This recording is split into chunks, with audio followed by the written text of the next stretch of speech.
मान लो ये मैटर ए है और ये मैटर बी, ठीक है। ये मतलब बिफोर, जैसे हमने मोमेंटम पढ़ा था, याद है momentum, before collision after collision वाला कहानी। तो अगर हम बिफोर कोलिजन की बात करते हैं, तो मोमेंटम से समझ लो चार्ज को, ये बल्कि है 12 स्टैंडर्ड में, समझ लो क्या दिक्कत है। मोमेंटम से अगर हम चार्ज को समझें तो अगर देखिए ये बिफोर कोलिजन क्या करेगा, कोई चार्ज को रिलीज नहीं करेगा, लेकिन आफ्टर कोलिजन की बात करते हैं, बिफोर कोलिजन ले लेते हैं इसको, ठीक है, बिफोर कोलिजन। लेकिन जैसे हम आफ्टर कोलिजन की बात करते हैं कि जब ये आपस में क्या हो गया बेटा, टकरा जाए, थोड़ा बड़ा वाला बन गया, एडजस्ट करना कोई दिक्कत नहीं है। तो जब आपस में टकराएगा तो क्या करेगा, नॉर्मल सी बात है, आपस में टकराएगा तो ट्रांसफर ऑफ चार्ज होगा। तो ऑलरेडी चार्ज से तो फुलफिल है ही ना दोनों। तो जब ट्रांसफर ऑफ चार्ज होगा तो ये चार्ज रिलीज करेगा कि नहीं रिलीज करेगा, रिलीज करेगा ना चार्ज। अब वो चार्ज क्या हो सकता है, वो डिपेंड करता है इसके कैरेक्टर के ऊपर, इसके कैरेक्टर के ऊपर। या तो वो पॉजिटिव चार्ज हो सकता है या तो वो नेगेटिव चार्ज हो सकता है। तो यहीं से जो हमारी बात निकली थी ना कि चार्ज हैव टू टाइप्स, यहीं से निकली थी आफ्टर कोलिजन। ऐसा मैं नहीं पता था कि चार्ज के दो टाइप हैं, बट जो चार्ज हैव टू टाइप बात निकली थी वो कहां से निकली थी, आफ्टर कोलिजन निकला था कि चार्ज या तो पॉजिटिव था या तो नेगेटिव था। डिपेंड करता है मैटर के ऊपर कि मैटर ने अपने अंदर चार्ज कैसा स्टोर करके रखा है, पॉजिटिव चार्ज स्टोर करके रखा है या तो नेगेटिव चार्ज स्टोर करके रखा है। ओके, चार्ज है टू टाइप। कौन कौन से चार्ज का डेफिनेशन अब तो लिख लोगे ना, बोर्ड में पूछेगा तो श्योर लिख लेना बेटा, छोड़ना मत। वीडियो खराब जाए चलेगा, उसमें कोई दिक्कत। पॉजिटिव चार्ज और नेगेटिव चार्ज। देखिए अब इन दोनों चार्ज से ना दो फोर्स लिख दिया यार, फोर्स बोलने वाला इसलिए फोर्स लिख दिया, ठीक है। अब पॉजिटिव चार्ज की वैल्यू तो आपको पता ही है, 9th स्टैंडर्ड से हम पढ़ते आ रहे हैं, कितनी होती है। पहले एक बात याद करना कि यूनिट जो होता है चार्ज का क्या होता है, कूलम, ये बात याद होना चाहिए। इसका जो वैल्यू होता है 1.6 × 10⁻⁹ और इसका होता है -1.6 × 10⁻⁹। ओके, अब हम बात करते हैं, देखो जहां पे दो चार्ज हैं वहां पे फोर्स तो जनरेट होगा, ठीक है। अब बात कर लेते हैं हम अट्रैक्टिव फोर्स का। तो अट्रैक्टिव फोर्स कब बनेगा, CTIVE, अट्रैक्टिव फोर्स। अब ये अट्रैक्टिव फोर्स कब बनेगा, सोचो, जब दो अनलाइक चार्ज आपस में कांटेक्ट में आएंगे, दो अनलाइक चार्ज कांटेक्ट में आएंगे तभी तो अट्रैक्टिव फोर्स जनरेट होगा ना। सिंपल सी बात है कि जब ये प्लस वाला चार्ज क्या आएगा, कांटेक्ट में आएगा, किसके कांटेक्ट में आएगा, नेगेटिव वाला चार्ज प्लस के कांटेक्ट में आएगा, तो क्या करेगा, खींचेगा ना। तो जो फोर्स होगा उसी फोर्स को हम क्या कहेंगे, जिस फोर्स से ये पॉजिटिव नेगेटिव को अपने पास खींच रहा है, जिस फोर्स से ये पॉजिटिव इस नेगेटिव को अपने पास खींच रहा है, उसी फोर्स को हम क्या कहते हैं, अट्रैक्टिव फोर्स कहते हैं। मतलब इसके लिए क्या होगा, अट्रैक्टिव फोर्स के लिए हमारे पास जो चार्ज होंगे वो कैसे होने चाहिए, अनलाइक चार्ज होने चाहिए। क्या होने चाहिए, अनलाइक चार्ज। ओके, अब दूसरा फोर्स कौन सा आएगा बेटा, रिपल्सिव फोर्स आएगा ना, रिपल्सिव फोर्स। तो रिपल्सिव फोर्स क्या होगा कि जैसे हमारा प्लस है, ठीक, तो ये वाला प्लस इसके ऊपर एक फोर्स लगाएगा F1 और ये वाला इसके ऊपर भी एक फोर्स लगाएगा F2, क्योंकि सेम चार्ज हो गए। तो ये भी सेम अमाउंट में फोर्स लगाएगा, ये भी सेम अमाउंट में फोर्स लगाएगा, तो दोनों एक दूसरे को रिपल करेंगे, दूर दूर क्या करेंगे, धकेलेंगे, दूर दूर क्या करेंगे, धकेलेंगे। तो वहां पे एक रिपल्सन जनरेट होगा, उस फोर्स को हम क्या कहेंगे, रिपल्सिव फोर्स। इतना हमें पता होना चाहिए कि इसके लिए जो चार्ज होना चाहिए वो कैसा होना चाहिए, लाइक चार्ज, मतलब सेम चार्ज होना चाहिए। तो number of electron flow in conductor is known as quantization of charge. तो Q इक्वल तो हमने निकाल लिया था, क्या निकाल लिया था, Q इक्वल NE निकाल लिया था, निकाला था ना। इसी को हम बोलते हैं क्वांटिनाइजेशन ऑफ चार्ज, मतलब number of electron flow in conductor is known as quantization of charge. But अब कंडीशन तो निकलेगी ना कि क्वांटिनाइजेशन ऑफ चार्ज पॉजिटिव कब होगा, क्वांटिनाइजेशन ऑफ चार्ज नेगेटिव कब होगा। तो इसको हम थोड़ा सा केमिस्ट्री से समझ लेते हैं, थोड़ा सा केमिस्ट्री से समझ लेते हैं कि मान लो कि ये सोडियम है, सोडियम का न्यूक्लियस। अब इसका स्ट्रक्चर देख लो, 1 2 3 4 5 6 7 8 और 18। ठीक, तू मत बोल ले। अब देखो प्रोटॉन कितना है इसमें, 11। इलेक्ट्रॉन कितना है, 11 है ना। तो अब हमें बात ये करना है कि क्वांटिनाइजेशन ऑफ चार्ज पॉजिटिव कब हो रहा है। तो ये अपना ऑक्टेट फाइंड करने के लिए क्या करेगा, एक इलेक्ट्रॉन बाहर निकालेगा ना। तो एक इलेक्ट्रॉन लिखो, न्यूट्रॉन मत लिखो। चलो यहाँ पे एक इलेक्ट्रॉन अगर जैसे बाहर निकालेंगे, इलेक्ट्रॉन की संख्या कितनी होगी, 10 हो गई कि नहीं होगी, 10 होगा। नंबर ऑफ इलेक्ट्रॉन कितने होंगे, 10। मतलब P ग्रेटर देन E बता दिए कि नहीं बता दिए। तो अब यहाँ पे जो चार्ज जनरेट होगा, यहाँ पे जो चार्ज जनरेट होगा वो कैसा जनरेट होगा, चार्ज पॉजिटिव चार्ज जनरेट होगा। समझ में आया बात। अब वही बात क्लोरीन से समझ लो। तो क्लोरीन क्या करेगा, 17 होता ही है। Proton number of proton 17, number of electron 17। एक इलेक्ट्रॉन एक्सेप्ट कर लेता है, तो नंबर ऑफ इलेक्ट्रॉन क्या हो जाता है, ज्यादा होता है नंबर ऑफ प्रोटॉन से। तो ये जो हमारा क्वांटिनाइजेशन ऑफ चार्ज हो जाता है वो क्या हो जाता है, नेगेटिव हो जाता है। तो दो ही कंडीशन होती है क्वांटिनाइजेशन ऑफ चार्ज की। अब in the word of chemistry अगर बोले तो if atom lose electron then quantization of charge is positive, if atom accept electron then quantization charge is negative. Okay, क्या होता है इलेक्ट्रिक करंट का मतलब क्या होता है, flow of electron, flow of electron in any conductor, बस conductor होना चाहिए। तो flow of electron is known as electric current. अब इलेक्ट्रिक करंट को पहली बात ये समझ लो, इसको हम जो डिनोट करते हैं, it's denoted by DNO, spelling mistake, denoted by I। ठीक, तो हमने क्या बोला था। अब देखो इसका डेफिनेशन दो बनता है बेटा। एक चीज तो ये बनता है, जैसे हमने फॉर्मूला इसका देखा है, I इक्वल क्या देखा है, Q/T देखे है ना। अब मतलब क्या होता है, तो हम ये भी बोल सकते हैं in unit time, yes sir, unit time flow of charge in electric. एक तो ये बन गया। दूसरा हमारा क्या बन गया, ratio of charge in time is known as electric current. तीसरा डेफिनेशन हमारा क्या बन गया, flow of electron is known as electric current. तो तीनों बोल सकते हैं, तीनों में से कोई डेफिनेशन। जैसे in given unit time flow of total charge in conductor is known as electric current. किसी भी कंडक्टर में एक टाइम इंटरवल के अंदर कितने चार्ज फ्लो होते हैं वो भी हमारा इलेक्ट्रिक करंट होता है, बराबर। अब flow of electron is also known as electric current और ratio of charge in time is also known as electric current. Okay, अब बात कर लेते हैं इसके यूनिट का, इलेक्ट्रिक करंट का यूनिट कैसे निकला। बात कर लेते हैं यूनिट का कि इलेक्ट्रिक करंट का यूनिट कैसे निकला। तो I इक्वल हम क्या लिख देंगे, यूनिट ऑफ चार्ज लिखेंगे ना जी, unit of charge divided by unit of time. Charge का यूनिट हमने आपको ऑलरेडी बताया था कूलम, और यूनिट टाइम का क्या होता है, सेकंड। तो I इक्वल P/S लिख सकते हैं। तो कहीं कहीं जैसे MCQ पहले होता था ना, तो बड़ा पागल बनाने के लिए क्या देता था कि unit of current is CS-1। बच्चे गड़बड़ा देते थे, कहते थे अरे यार सर ने तो एम्पियर बताया, CS-1 तो क्या दिक्कत है भैया, CS-1 क्या दिक्कत है, लिख दो ना। तो यहाँ पर हमको बता देना in short C/S is known as ampere. Ampere in short इसको हम क्या लिख सकते हैं, A। दो बातें निकली थी, एक बात ये निकली थी कि 1 मिली एम्पियर इक्वल क्या होगा, 3। दूसरा निकला था 1 माइक्रो एम्पियर इक्वल क्या होगा, 10⁻⁶ एम्पियर। अब इसमें क्या पूछता है कि कोई कंडक्टर है, क्वेश्चन देखिए न्यूमेरिकल इसमें कैसे घुमा के पूछता है कि कोई कंडक्टर है, उस कंडक्टर के अंदर चार्ज फ्लो हो रहा है, तो ये बताइए कि how many electron are flow in that conductor. Question ये पूछता है कि कोई कंडक्टर है, उसमें इतने एम्पियर की करंट फ्लो हो रही है, इतना टाइम ले रही है, तो कहता है how many electron are flow in that conductor.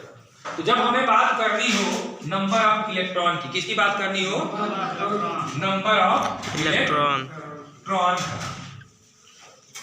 जैसे हम बात करेंगे नंबर ऑफ इलेक्ट्रॉन का ना, तो Q इक्वल तुरंत हम क्या रख देंगे? N रख देंगे। अब I इक्वल हमने क्या पढ़ा है बच्चा लोग? Q बाई T, इसको लिख देंगे N बाई T। अगर क्रॉस मल्टीप्लाई कर दें तो क्या हो जाएगा? I into T equal N। तो N बराबर क्या निकल के आ जाएगा? I into T by E। तो नंबर ऑफ इलेक्ट्रॉन को यहां से पता चलता है। ओके, इलेक्ट्रिक पोटेंशियल पहले गोविंद सर को देखे, बाद में खान सर को देखा। इलेक्ट्रिक पोटेंशियल की बात करते हैं। तो इलेक्ट्रिक पोटेंशियल का मतलब ये होता है ना बेटा कि किसी भी चार्ज को हमें अननोन प्लेस से लेके आना है। वो प्लेस हमें पता नहीं है, मतलब इनफाइनाइट, जिसका हमें डिस्टेंस पता नहीं है। मान के चलिए जो थंडर हमारा जनरेट होता है, जैसे बिजली का चमकना, वहां से हमको चार्ज को क्या लेना है? अर्थ पे लेके आना। तो अगर ऐसा मान लें कि ये कोई हमारा पॉजिटिव चार्ज है और इस चार्ज को हमने मान लिया सोर्स चार्ज। क्या मान लिया? Source charge. अरे यार एक चीज बताना भूल गया मैं तुमको, चलो अभी बता देता हूँ, फिर उस चीज को समझेंगे। सबसे पहली बात ये होती है ना कि इलेक्ट्रिक फील्ड नहीं जानोगे तो ये चीज समझ में नहीं आएगा। इलेक्ट्रिक फील्ड बेसिकली होता क्या है? वैसे है नहीं टेंशन की जान लो। इलेक्ट्रिक फील्ड का मतलब क्या होता है? कोई भी चार्ज होता है ना तो उसका एक एरिया होता है। कोई भी चार्ज होता है ना तो उसका एक एरिया होता है कि मैं इस एरिया तक इस चीज को कवर कर सकता हूं। उसी चीज को हम क्या कहते हैं? इलेक्ट्रिक फील्ड कहते हैं। तो अब पॉजिटिव जो चार्ज होता है ना, POSITIV, पॉजिटिव चार्ज जो होता है इसका जो इलेक्ट्रिक फील्ड होता है वो आउटवर्ड होता है, मतलब बाहर की तरफ होता है, आउटवर्ड होता है। कैसा होता है? आउटवर्ड। कहने का मतलब ये पॉजिटिव चार्ज है ना, इलेक्ट्रिक फील्ड कुछ ऐसे निकालेगा। कैसे निकालेगा? ऐसे, कुछ ऐसे निकालेगा। ठीक है। अब वही बात कर लें अगर हम नेगेटिव चार्ज का। किसका बात कर लें? नेगेटिव चार्ज का। तो नेगेटिव चार्ज क्या करता है बच्चा ना? इनवर्ड निकालता है। अपना इलेक्ट्रिक फील्ड कैसे निकालता है? इनवर्ड। अगर ये ऐसा है ना, ऐसे इलेक्ट्रिक फील्ड आएगी इसके अंदर। कैसे आएगी? ऐसे आएगी। ये बात आपको समझ में आना चाहिए इलेक्ट्रिक फील्ड से, कि इलेक्ट्रिक फील्ड ऐसे कुछ निकलता है। पॉजिटिव रहेगा तो आउटवर्ड, नेगेटिव रहेगा तो इनवर्ड। ठीक है। अब देखिए इस चीज को रफ कर दिया जाए, समझ में आ गया इलेक्ट्रिक फील्ड। अब ठीक, अब देखिए ये चार्ज है हमारा, पॉजिटिव चार्ज है जिसको सोर्स चार्ज माने हैं। तो नॉर्मल सी बात है, अपना एक इलेक्ट्रिक फील्ड लाइन जनरेट करके रखा होगा, कुछ ऐसे कुछ ऐसे। ठीक, यहाँ पे एक हम फाइनाइट पोजीशन मान लेते हैं। क्या मान लेते हैं? एक फाइनाइट पॉइंट, इसको हम मान लेते हैं P। क्या मान लेते हैं? P। ठीक है, फाइनाइट पोजीशन जिसको हम लिख देते हैं, क्या लिख देते हैं? Finite position. ओके। अब एक हमारे पास टेस्ट चार्ज रखा हुआ है प्लस Q0। क्या मान लें इसको हम लोग? Plus Q0। इसको हम लेकिन क्या मानेंगे? टेस्ट चार्ज मानेंगे। टेस्ट चार्ज का मतलब क्या होगा? जो भी प्रोग्राम होगा इन्हीं भाई साहब पे होगा। ठीक है। टेस्ट चार्ज कहाँ पे है? इनफाइनाइट पे। कहाँ है? इनफाइनाइट पोजीशन पे है ये। ओके।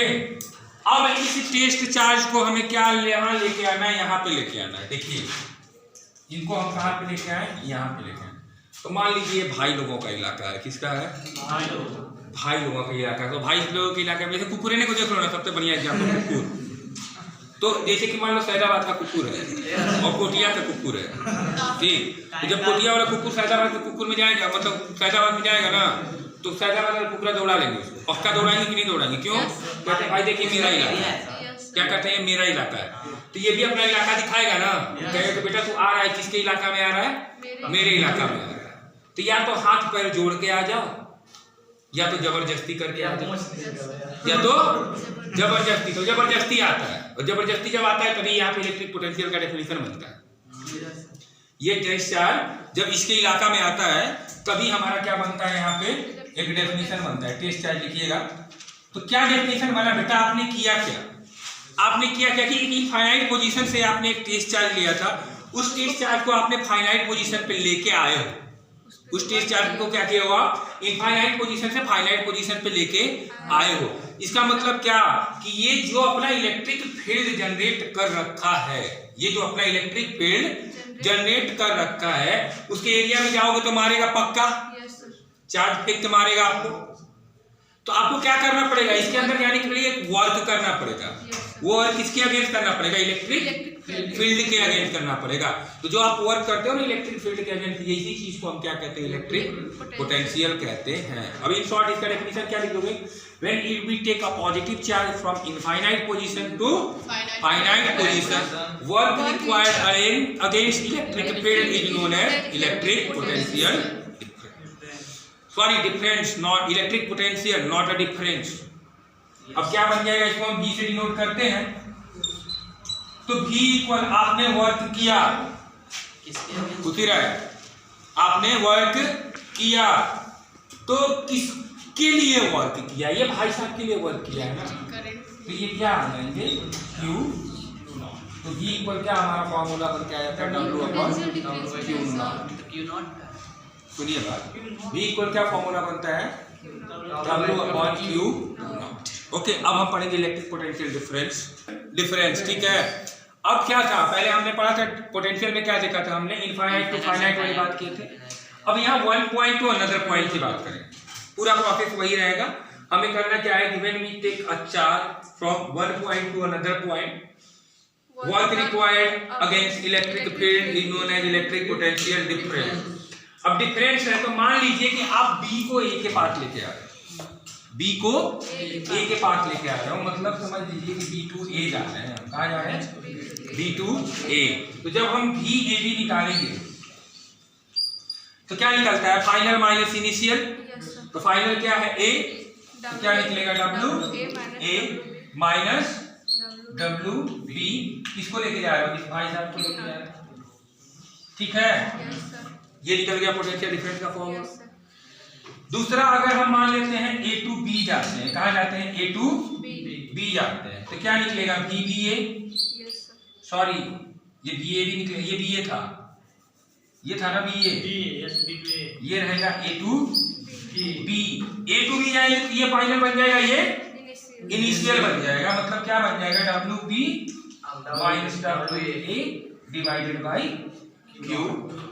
तो यही डिफरेंस था छोटा सा, किसके बीच में, पोटेंशियल और पोटेंशियल डिफरेंस में। ये बेसिकली हम लोग कहाँ यूज करते हैं, अपने घर पे कहने में यही यूज होता है। पोटेंशियल नहीं होके यूज होके क्या होता है, पोटेंशियल डिफरेंस यूज होता है। चलिए, ओम्स लॉ में पहली बात क्या बोला गया था कि electric potential is directly proportional to electric current. पहला जो बात था यही बोला गया था कि V is proportional to I।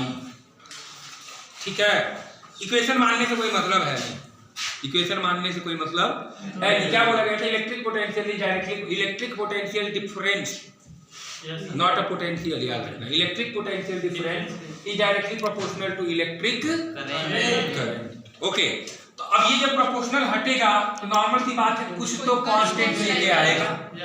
वही कांस्टेंट आ गया था रेजिस्टेंस, करंट का दुश्मन। ठीक, R इक्वल क्या बन गया, V/I। चलिए पहले इसकी स्टोरी बता देते हैं थोड़ा सा रेजिस्टेंस का। इसको प्रोपोर्शनलिटी कांस्टेंट भी बोलेंगे और रेजिस्टेंस भी बोलेंगे। इसका सिंबल जो होगा कुछ ऐसा होगा। यूनिट पढ़ेंगे उससे पहले कुछ बातें सीख लेते हैं इसके बारे में कि रेजिस्टेंस बेसिकली होता क्या है। तो अगर हम बात करें रेजिस्टेंस की, R इक्वल V/I के हेल्प से, ठीक है, तो ध्यान हमेशा ये देना है कि R जो है हमको दिख रहा है कि प्रोपोर्शनल है किसके, V के, और R जो है यूनिवर्सली प्रोपोर्शनल है करंट के, है कि नहीं है। मतलब अगर वोल्टेज बढ़ रहा है तो रेजिस्टेंस बढ़ेगा, नॉर्मल की बात है। लेकिन यहाँ पे कहानी उल्टा होगी, अगर करंट बढ़ेगा तो रेजिस्टेंस कम होगा, करंट कम होगा तो रेजिस्टेंस ज्यादा, यही बात हुआ। लेकिन अगर एक्चुअली हम बात करें कि व्हाट इज रेजिस्टेंस, एग्जैक्ट अगर हम बात करते हैं कि रेजिस्टेंस क्या है, तो उस चीज के लिए ये जो चीज है ना सबसे इंपॉर्टेंट है, सबसे इंपॉर्टेंट है। किसी का औकात नहीं है कि गलत बोल दे, किसी की औकात नहीं है गलत बोल दे इसको, ठीक है। देखिएगा, अब हम बना लेते हैं टेबल एक, एग्जैक्टली डेफिनेशन बताएगा रेजिस्टेंस का ये हमारा V हो गया, ये हमारा I हो गया, ये बाबा R हो गया। चलिए 1 1 1 2 2 1 3 3 1 कैसे 1 by 1 होगा? देखो 1 by 1 1 आएगा, 2 by 2 1 आएगा, 3 by 3 1 आएगा। इतना ही ले लेते हैं, बहुत है हमारे लिए। 1 2 3 यहाँ पे दिखा देना है एम्पियर में, नहीं तो सत्यानाश हो जाएगा कहानी का। इसको दिखा देंगे वोल्ट में, यहाँ भी दिखा देते हैं 1 2 3 ठीक। 1 1 चलो इन भाई साहब को ऐसे मिला लो, 2 2 ये भाई डी को ऐसे मिला लो, 3 3 ये भाई साहब को ऐसे मिला लो। ओके, और साथ में ध्यान दीजिएगा। देखो अब ये ऐसे कुछ निकला। अब इसी चीज को हम बोलते हैं रेजिस्टेंस। क्या बोलते हैं इस चीज को? रेजिस्टेंस। आर। तो आर का सिंपल डेफिनेशन क्या होगा? बस ये बोल दो बस से, अरे भैया R is always opposite to electric current. तो क्या दिख ही रहा है यहाँ से, R is always opposite to electric current है। लेकिन अगर एग्जैक्ट डेफिनेशन की बात करें आर की, तो आर हमको कहाँ से मिल रहा है? आर हमको मिल रहा है इलेक्ट्रिक पोटेंशियल डिफरेंस और करंट के रेशियो से ना। ध्यान देखो, ध्यान से देखो इसको। अगर ये टेबल को देखो तो जो हमको रेजिस्टेंस मिल रहा है इन दोनों के रेशियो से मिल रहा है कि नहीं मिल रहा भाई? तो नॉर्मली हम नहीं कह सकते कि ratio of electric potential difference and electric current is known as resistance. तरह तरह की तमाम बातें दुनिया में फैलती रहती हैं, फिर इसको भी ध्यान में रख लीजिएगा। कोई बेवकूफ बोले तो उसका आंसर दे सकते हैं आप यहाँ। हमको V by I। अब इसका यूनिट निकाल लेते हैं, क्या यूनिट होता है? आर बराबर क्या निकलेगा? इसका यूनिट होता है वोल्ट और ये भाई साहब का होता है एम्पियर। ओके, तो वोल्ट पर एम्पियर को बाबा रामदेव है, क्या है? बाबा रामदेव। बाबा रामदेव ने अपने नाम रख दिया था इनको, क्या बोले थे? ओमेगा। क्या बोले थे? ओमेगा। ऐसे कर देना और दो कान खींच देना सटाक से और इनको बोल देना ओम। क्या बोल देना? ओम। तो जो रेजिस्टेंस का यूनिट होता है क्या होता है? ओम होता है। तो ये पूरा का पूरा सेटिस्फाई हुआ था और यहीं से हमारा एग्जैक्ट डेफिनेशन निकला था रेजिस्टेंस का इस प्रैक्टिकल पे। और यही क्वेश्चन बोर्ड में पूछता है, experiment explain the practical experiment of Ohm's law. यही है प्रैक्टिकल एक्सपेरिमेंट ओम्स लॉ का। ये बात दिमाग के अंदर आप लोग फिक्स कर लीजिएगा। Resistance directly proportional to length, inversely proportional to trans sectional area. ये बोलता है बन नहीं रहा है, नहीं बन रहा। बताइए तब। चलो रेजिस्टिविटी हो गया ना। तो ये मान लो इसका क्रॉस सेक्शनल एरिया वायर का ये है और इसका लेंथ क्या है? ये ठीक है। अब देखो यहीं से भी क्वेश्चन पुटअप होगा। कब पुटअप होगा? अब डायरेक्टली क्या बोलता है कि resistance is directly proportional to the length and inversely proportional to cross sectional area. अब शांति से सुनना, कहानी क्या हुई कि सिंपल सी बात है, अगर रेजिस्टेंस लेंथ पे डिपेंड करता है, रेजिस्टेंस लेंथ पे डिपेंड करता है, ध्यान से समझना बात को, कि रेजिस्टेंस अगर लेंथ पे डिपेंड करता है तो नॉर्मल सी बात है क्रॉस सेक्शनल एरिया ज्यादा रहेगा तो रेजिस्टेंस हमेशा कम रहेगा। इनवर्सली प्रोपोर्शनल की बात कर रहा है। और लेंथ एरिया जितना कम होता है, एरिया किसका कम होता है? जिसका लेंथ ज्यादा हो। लेंथ अगर ज्यादा हो तो एरिया अपने आप कम हो जाएगा, पतला हो जाएगा वही वायर। इसी वायर को अगर हम फैला दें तो पतला हो जाएगा, मतलब क्रॉस सेक्शनल एरिया कम हो जाएगा, लेंथ ज्यादा हो जाएगा। और लेंथ ज्यादा हो जाएगा तो उसके अंदर रेजिस्टेंस मस्त हो जाएगा ना। समझ में आ जाएगा पूरा कहानी। जो कहानी उसने पूछा था, संदीप को पूछा था, उसका स्टोरी भी यहीं पे लिखा जाएगा। अब दोनों इक्वेशन को अगर हम कंबाइन कर देते हैं, क्या कर देते हैं? कंबाइन कर देते हैं, तो क्या मिल जाएगा? R is proportional to L by A. मिलेगा कि नहीं? मिलेगा ना। अब जब ये मिल गया तो ये जब प्रोपोर्शनल हटा तो यहाँ पे प्रोपोर्शनलिटी कांस्टेंट आता है रो। इसको हम क्या बोलते हैं? रो। रोने वाला रो नहीं, रो, जिसको हम बोलते हैं प्रोपोर्शनलिटी कांस्टेंट। तो अब देखिए इसी के बारे में डिस्कस करना ही, हमें रेजिस्टिविटी भी बोलते हैं इसी चीज को। अब प्रोपोर्शनलिटी कांस्टेंट की भी बात करते हैं। तो अगर हम रो की बात करते हैं कि रो इक्वल क्या है, तो क्रॉस मल्टीप्लाई कर लो तो R multiply A divide by L. अब बात ध्यान सुनिए कि जितना लेंथ कम होगा रेजिस्टिविटी उतनी ज्यादा होगी, और जितना लेंथ कम होगा एरिया उतना ही ज्यादा होगा, क्योंकि उतना ही मोटा होगा वायर। लेंथ कम होगा तो वायरवा मोटा हो जाएगा, लेंथ ज्यादा होगा तो वायरवा पतला हो जाएगा। तो सिंपल सी बात है रेजिस्टिविटी बढ़ जाएगी उसकी। क्योंकि रजिस्टिविटी ध्यान से दो तो रजिस्टिविटी ये कह रहा है कि I am proportional of the product of resistance and area. Resistivity is directly proportional to the product of resistance and area and inversely proportional to the length। तो लेंथ जितना कम होगा रेजिस्टिविटी उतना ज्यादा होगी। रेजिस्टेंस और एरिया का product जितना ज्यादा होगा रेजिस्टिविटी उतना ही ज्यादा होगी। इसीलिए जो रेजिस्टिविटी होती है बेसिकली वो मटेरियल के टाइप पे डिपेंड करती है कि मटेरियल किस टाइप का है। समझ में आई बात? तो अब इसका यूनिट निकाल लो सिंपल सी भाषा में। सिंपल में भाषा में अगर निकालें तो यहीं से निकल जाएगा यूनिट। यहीं से देख लो rho equal R into A by L. इसका क्या निकला था ओमेगा, ये हो गया metre square by metre, metre से मीटर गया और रेजिस्टिविटी का यूनिट क्या निकल के आ गया ओम मीटर, जिसको कहते हैं ओमेगा मीटर। अब ये रेजिस्टिविटी का टॉपिक यहीं पे खत्म हो रहा है। ओके ठीक है, देख लो कॉम्बिनेशन ऑफ रेजिस्टेंस। पहला टाइप हमें क्या देखना है, series connection of resistance.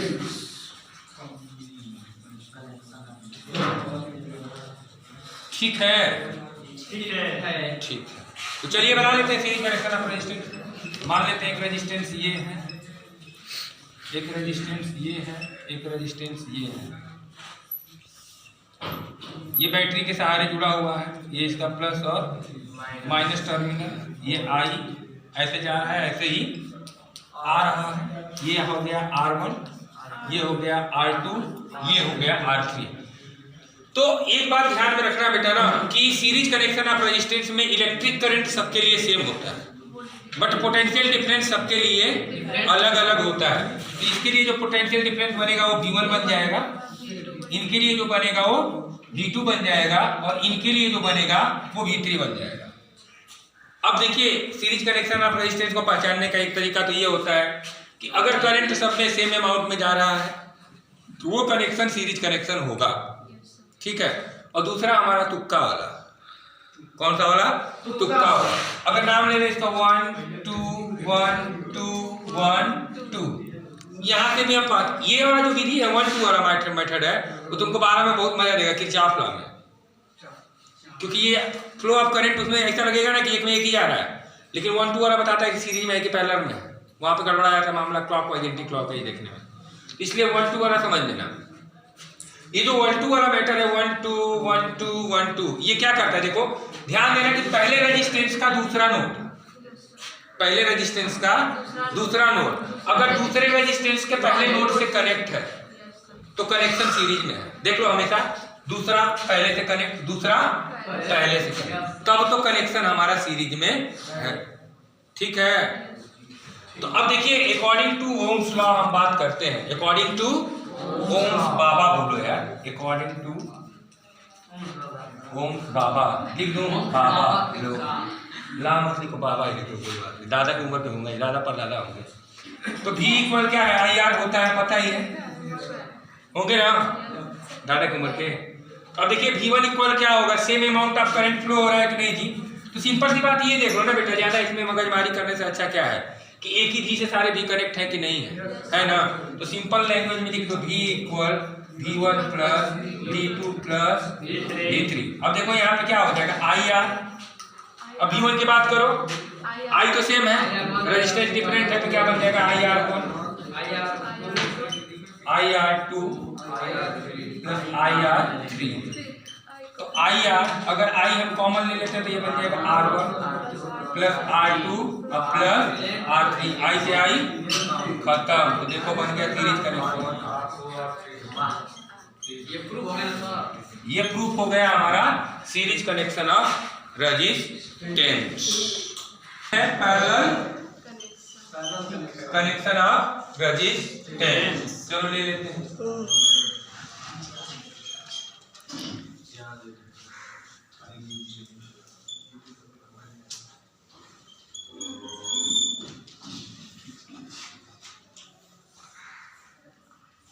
Plus minus, conventional current का डायरेक्शन क्या होता है, प्लस टू नेगेटिव। ठीक है, इसको अगर मान लेते हैं पॉइंट ए है पॉइंट बी, इसको देखोगे ना डायरेक्टली ऐसे कुछ कनेक्ट होता है बी से, एक ही बी से सारा कनेक्ट होता है। ठीक है, अगर इसको हम R1 मान लेते हैं, इसको R2 मान लेते हैं, इसको R3 मान लेते हैं। देखो करंट इसमें डिवाइड कैसे हो रही है, ये भी चीज तो हमें जानना जरूरी है ना कि भाई एक्चुअली अगर करंट डिवाइड हो रही है तो क्यों डिवाइड हो रही है।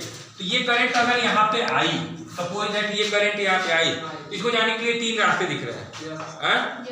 तो कुछ अमाउंट इस रास्ते से जाएगी, कुछ अमाउंट इस रास्ते से जाएगी, कुछ अमाउंट इस रास्ते जाएगी, और बाद में जब निकलेगी तो प्लस होके पूरा अमाउंट आता है। बाद में जब निकलती है ना तो प्लस होके पूरा अमाउंट आता है। तो अगर इसके लिए हम मान लें कि इसमें हम मान लिया I1 जा रहा है, इसमें हमने मान लिया I2 जा रहा है, इसमें हमने मान लिया I3 जा रहा है, ये I3 जा रहा है, ऐसे जा रहा है, ऐसे जा रहा है, और फिर ऐसे निकला तो क्या निकल के आ गया, I ही निकल के आ गया। तो वही अकॉर्डिंग टू ओम्स लॉ चलता रहेगा इलेक्ट्रिसिटी में, अकॉर्डिंग टू ओम्स लॉ। हम यहाँ पे लगा सकते हैं I इक्वल V/R, कोई दिक्कत नो सर। एक ही करंट के साथ सारे करंट जुड़े हुए हैं। I इक्वल हम लिख सकते हैं I1 plus I2 plus I3, यानी कि V/R equal V/R1 plus V/R2 plus V/R3 लिख सकते हैं। अब देखिए V से V को कॉमन ले लिया जाए, ये क्या बच जाएगा 1/R1 plus 1/R2 plus 1/R3। V से V को कट करते हैं तो हमको पहला कनेक्शन करके आ गया 1/R1 प्लस 1/R2 और plus 1/R3, that is the parallel connection of resistance. Okay, अब देखो नाम जिससे काम का पता चलना चाहिए इंसान का, heating effect of electric current नाम है। मतलब क्या, with the help of current heat energy is produced. With the help of current, with the help of current energy, heat energy is produced. जैसे magnetic effect of electric current में क्या कहते हैं, with the help of current magnetic field is produced. यही बात यहाँ पे आता है, with the help of electric current heat energy is produced is known as heating effect of electric current. तो अब इसके अंदर हमने जो पढ़ा था वो हमने क्या पढ़ा था, हमने ये पढ़ा था कि V इक्वल क्या हमने देखा था W/Q देखा था। ये बात समझ में आ गई ना, heat energy is produced with the help of electric current is known as heating effect of electric current. अब अगर इसका हम क्रॉस मल्टीप्लाई कर दें तो W इक्वल क्या निकल के आ जाएगा V/Q, V इंटू Q, ठीक। और V इक्वल क्या होता है IR, Q इक्वल क्या होता है IT, होता है कि नहीं। देख लो अब यहाँ पे रख दो वैल्यू IR इंटू IT, क्या निकल के आ जाएगा I² RT। अब देखो वर्क डन को ही तो एनर्जी बोलते हैं ना। अब हमने क्या बोला आपसे, सुनिएगा ध्यान से, कि अब ये H में कन्वर्ट कैसे होता है, इस बात पे ध्यान दीजिएगा। मैंने क्या बोला था कि heat energy produced with the help of electric current is known as heating effect of electric current. तो ये इलेक्ट्रिक करंट रेजिस्टेंस और टाइम के हेल्प से नहीं एनर्जी मिल रही है। तो ये एनर्जी कन्वर्ट किस में हो जाती है, H इक्वल I² RT में। और जैसे ही ये H इक्वल I² RT में कन्वर्ट होती है, इसको हम बोलते हैं जूल्स इक्वेशन। क्या बोलते हैं, जूल्स इक्वेशन। ओके, अब जब इसी को इंडिविजुअली लिख देते हैं, इंडिविजुअली लिखने का मतलब क्या, हम लिख देते हैं H is proportional to square of current. दूसरा हम बोल देते हैं H is directly proportional to resistance. तीसरा हम बोल देते हैं कि H is directly proportional to time. और जब कोई इन फॉर्म में हम अगर लिख देते हैं तो इस चीज को हम बोलते हैं जूल्स लॉ। क्या बोलते हैं, जूल्स लॉ। चलो, heating effect of electric current का भी टॉपिक क्लोज। Electric power. अब देखो इलेक्ट्रिक पावर क्या होता है, अगर यहाँ से ध्यान से तो देखो तो P इक्वल हमें मिलता है W/T। P इक्वल क्या मिलता है W/T।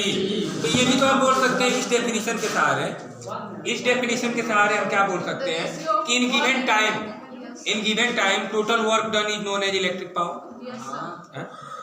या in given time the flow of heat energy is also known as electric power because this is the heat energy ना। ये क्या है, हमारा हीट एनर्जी है ना। तो अभी हमने जो पढ़ा था इक्वेशन, वो क्या पढ़ा था, W इक्वल I² RT पढ़ा था, है? तो P इक्वल क्या बन जाएगा, देखो I square R T divided by T, T से टी गया तो पी इक्वल क्या मिल गया, आई स्क्वायर आर, पहला इक्वेशन। पी इक्वल क्या मिला, आई स्क्वायर आर, पहला इक्वेशन। अब देखिए P equal I square R से हमें दूसरा इक्वेशन फाइंड करना है। फाइंड ये करना है कि अगर हम आई इक्वल रख दें वी बाई आर, क्या रख दें, तो देखो क्या बनेगा, P इक्वल यहाँ पे रख दो V बाई आर का स्क्वायर इंटू आर, तो क्या बनेगा V square by R square into R, R से आर कट, P इक्वल क्या मिल गया, V स्क्वायर बाई आर। अब देखिए क्या बन सकता है इक्वेशन। अब R इक्वल अगर हम रख दें V बाई आई, देखिएगा ध्यान से, इसी वाले इक्वेशन को देखिएगा, P इक्वल क्या मिला है, आई स्क्वायर आर। अब जब R इक्वल हम रखते हैं यहाँ पे V बाई आई, तो क्या मिलेगा, देखो I square R into V by I, I से आई गया, तीसरा क्या मिल गया, V आई। इक्वेशन की ये तीन इक्वेशन है इलेक्ट्रिकल पावर की, P equal I square, P equal V square by R, P equal V I, और यूनिट जो इसका होता है क्या होता है, वॉट, यूनिट इज वॉट।